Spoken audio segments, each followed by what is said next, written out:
Team, we are the demonstrate team for regarding the TV backlight safety issues. Here's our videos to improve our products don't have the safety problems. Here is the USB port, and we have installed the TV backlights according to the user menu. And when we put in the USB lights, it will be turned on, and the TV can be work like normally.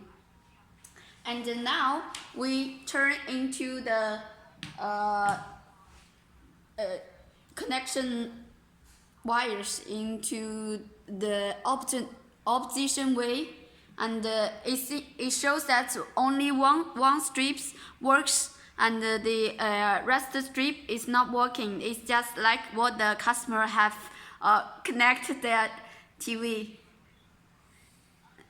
But it will not influence the use of the TV. It will be still go on. Okay.